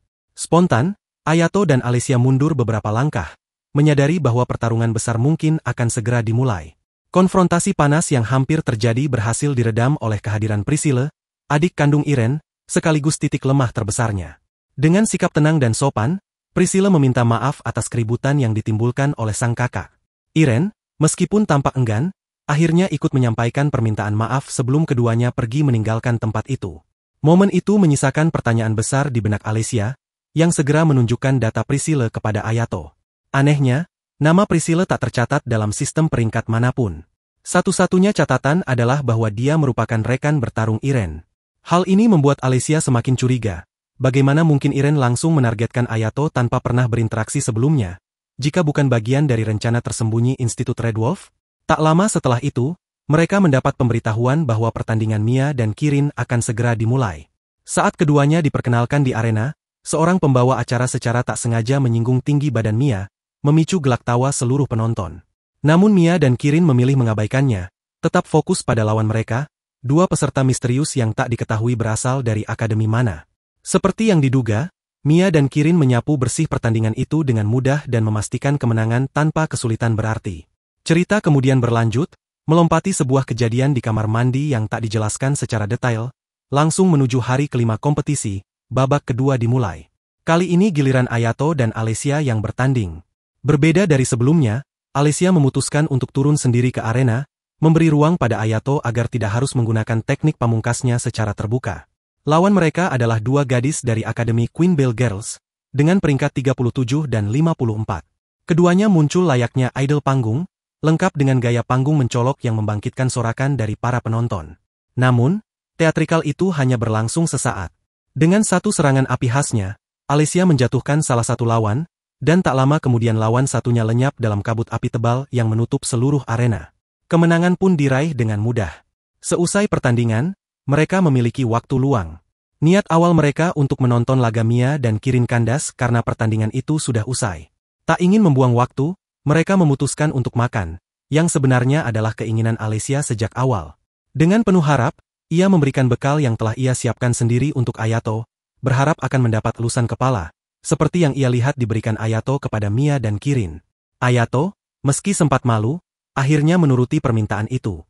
Namun sebelum tangan itu menyentuh penuh, Alicia menghentikannya, karena mereka akan menonton pertandingan berikutnya lewat siaran langsung. Pertandingan selanjutnya mempertemukan Lester dan Randy dengan Iren dan Priscilla. Lester yang sudah memahami karakter senjata Iren, senjata yang menyedot banyak energi dari penggunanya, memilih strategi bertahan. Ia mengulur waktu dan menjaga jarak, menanti momen saat Iren melemah karena efek samping senjatanya. Bersamaan, mereka berencana menyerang Priscilla yang terlihat seperti titik lemah. Namun strategi itu runtuh seketika. Iren menghantam tanah, menciptakan medan gravitasi tinggi yang membuat Randy tersungkur dan tak bisa bangkit. Dengan langkah mantap, Iren mengejar Lester dan menaklukkannya dengan mudah. Tapi sebelum itu, Ia memastikan Randi benar-benar tumbang dengan meningkatkan gravitasi di sekitar tubuhnya hingga tak sadarkan diri. Dominasi mereka di arena tak terbantahkan. Kini, giliran Lester yang menjadi target serangan. Namun, bukannya mundur, Lester bangkit dan melawan dengan seluruh kekuatannya. Serangan penuh itu memaksa Irene untuk tidak lagi menahan diri. Ia segera menghampiri adiknya, Priscilla, dan menghisap darahnya untuk memulihkan energi yang terkuras akibat penggunaan senjata andalannya. Priscilla, yang merupakan seorang Renard Tabis, makhluk dengan kemampuan regenerasi luar biasa, menjadi sumber kekuatan vital bagi Irene.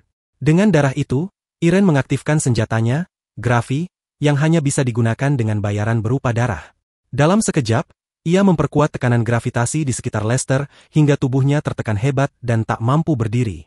Irene berjalan pelan mendekatinya, lalu memaksanya untuk menyerah.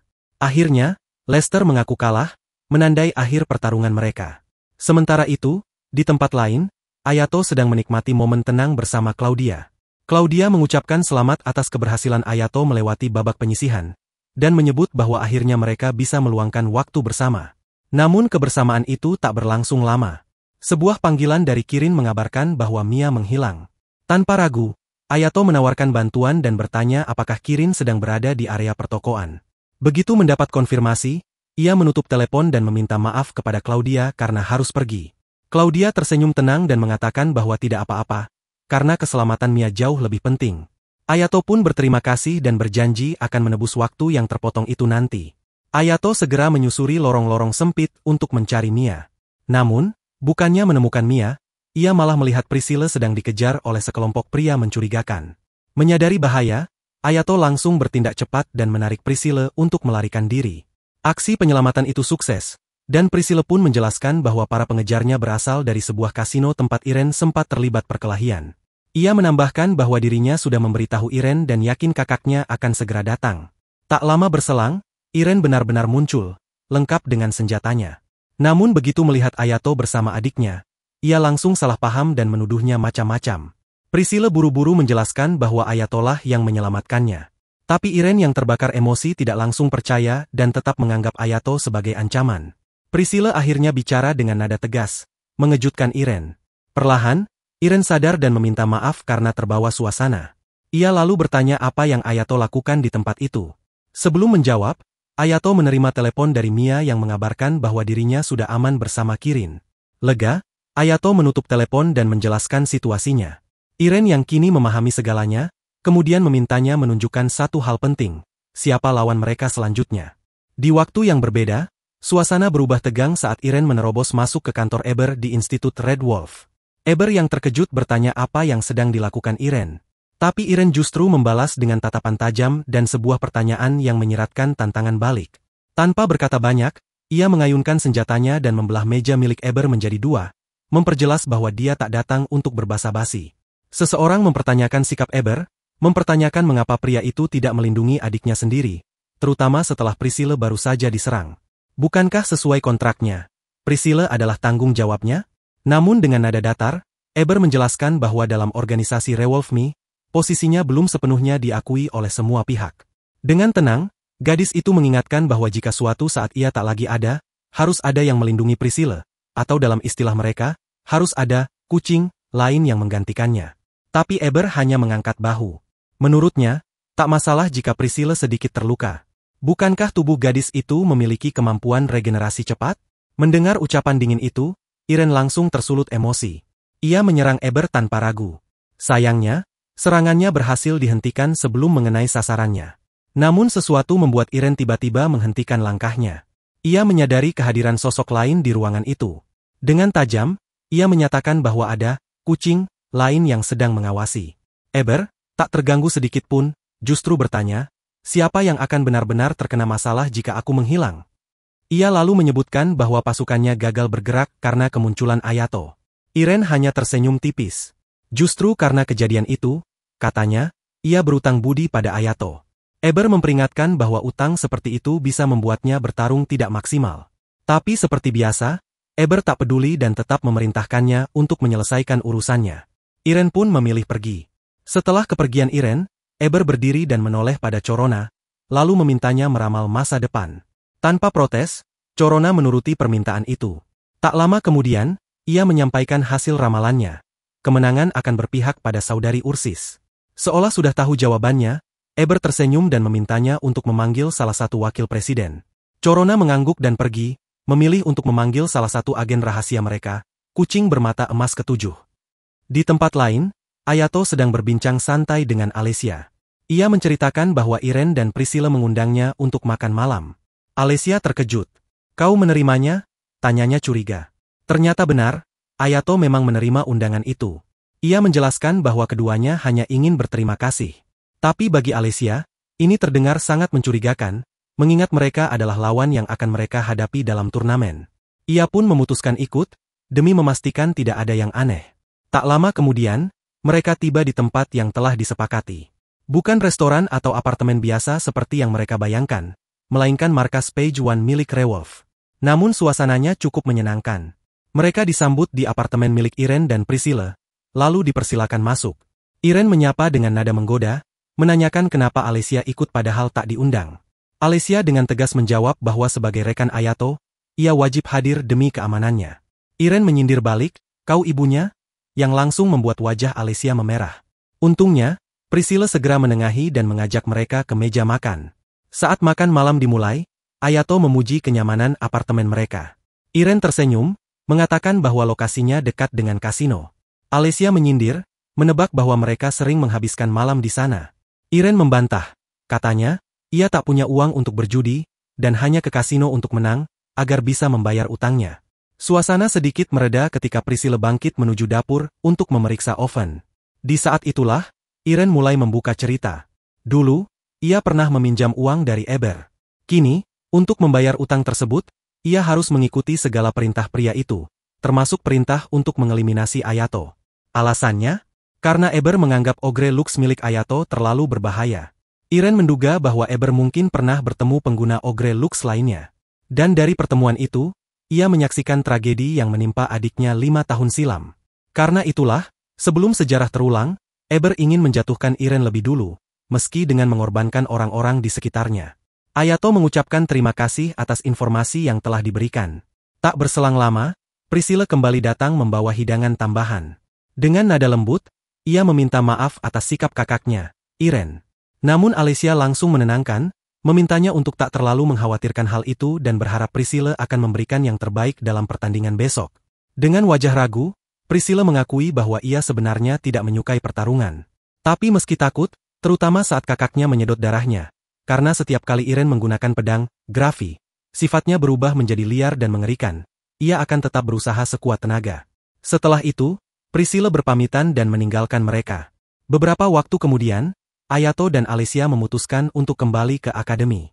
Mereka memilih jalan memutar, menikmati suasana malam yang tenang sebelum akhirnya sampai di asrama dan masuk ke kamar masing-masing. Di kamarnya, Ayato merasa ada sesuatu yang belum selesai. Ia memutuskan untuk menghubungi Claudia dan meminta izin untuk berbicara. Sesampainya di kamar Claudia, ia menemukannya sedang tertidur. Saat mencoba membangunkannya, Ayato menyadari bahwa gadis itu sedang mengalami mimpi buruk. Namun saat terbangun, Claudia justru tampak seperti dikuasai oleh kekuatan Ogre Lux miliknya. Tanpa peringatan, ia menyerang Ayato.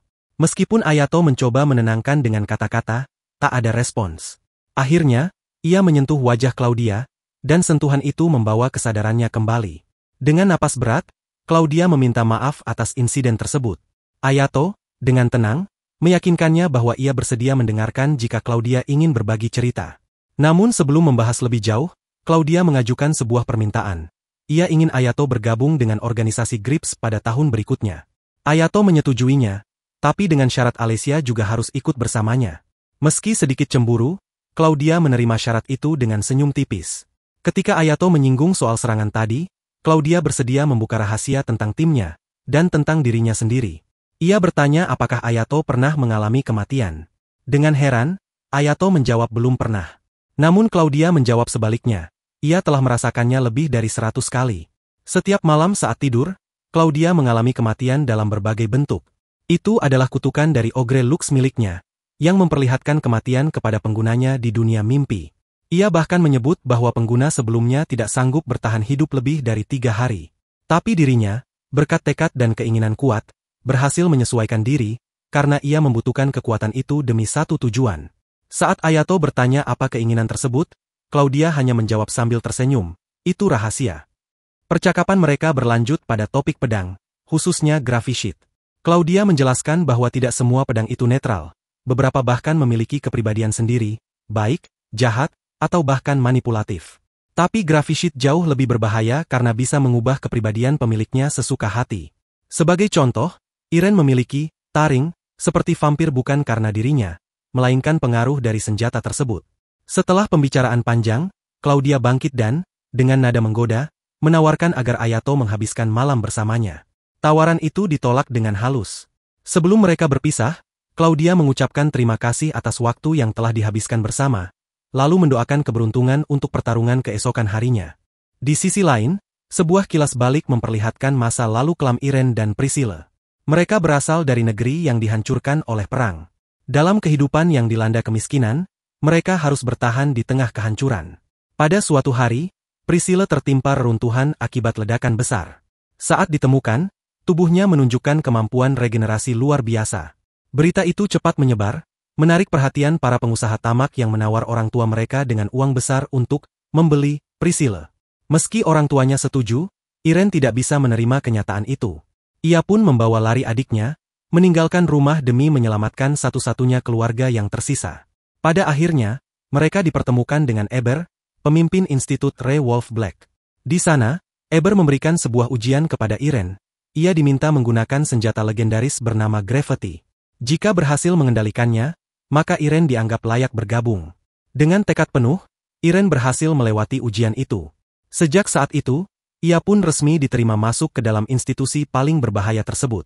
Kembali ke masa kini, Iren dan adiknya, Priscilla, tengah bersiap menghadapi pertarungan berikutnya. Seperti biasa, Priscilla berada di posisi belakang, sementara Iren maju sebagai petarung utama. Menyadari bahwa pertarungan kali ini tidak akan mudah, Iren mengambil langkah ekstrim, mengisi energi senjatanya dengan menyedot darah Priscilla, yang dikenal memiliki kemampuan regenerasi luar biasa. Di tempat lain, Ayato dan Alesia juga tengah menyusun strategi. Ayato memiliki sebuah rencana khusus yang ia bisikkan kepada Alesia dengan penuh keyakinan. Mereka berharap ide tersebut bisa membawa mereka menuju kemenangan. Dalam perjalanan menyusuri lorong menuju arena, keduanya terus mendiskusikan taktik yang akan digunakan, yang tampaknya berkaitan dengan pelepasan kekuatan penuh dan bertahan sedikit lebih lama dari batas waktu efek sampingnya. Babak keempat pun dimulai. Kedua tim memasuki arena pertempuran yang kini telah dipenuhi sorak-sorai penonton. Ketegangan menyelimuti suasana, dan pertarungan segera dimulai. Ayato bersiap untuk menggunakan seluruh kekuatannya tanpa ragu. Tanpa membuang waktu, Alesia langsung membuka pertarungan dengan melepaskan serangkaian tombak api dari udara. Namun Iren, dengan ketenangannya, mampu menghindari semua serangan itu sambil perlahan maju ke depan.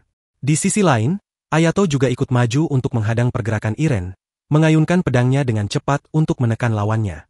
Iren yang menggunakan sabit menunjukkan gerakan yang jauh lebih lincah. Meski demikian, kekuatan murni milik Ayato memaksanya untuk mundur beberapa langkah. Melihat celah itu, Alesia kembali menghujani area pertarungan dengan tombak api.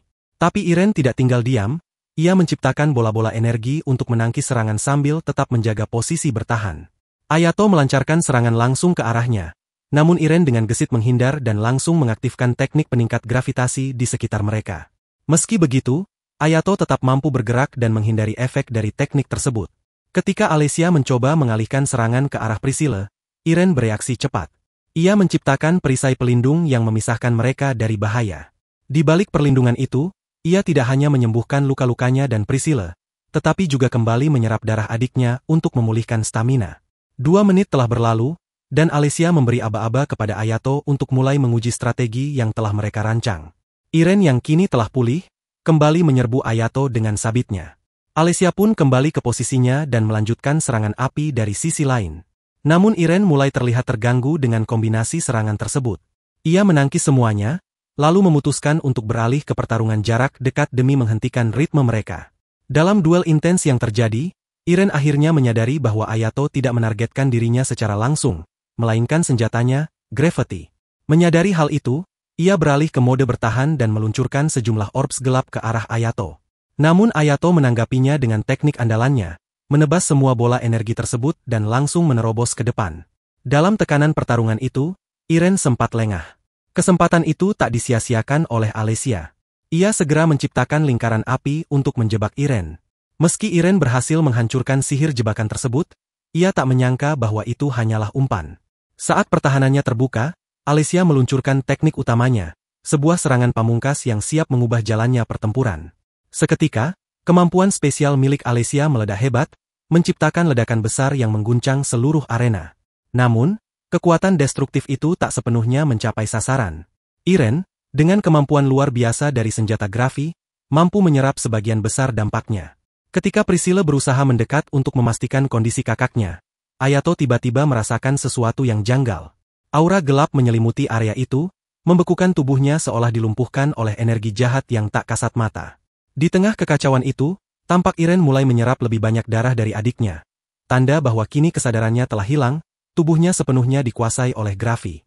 Meski tekanan gravitasi di medan pertempuran membuat setiap langkah terasa mustahil, Ayato tetap memaksakan diri untuk maju.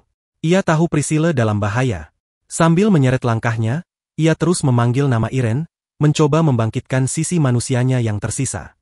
Namun kekuatan grafi semakin menggila.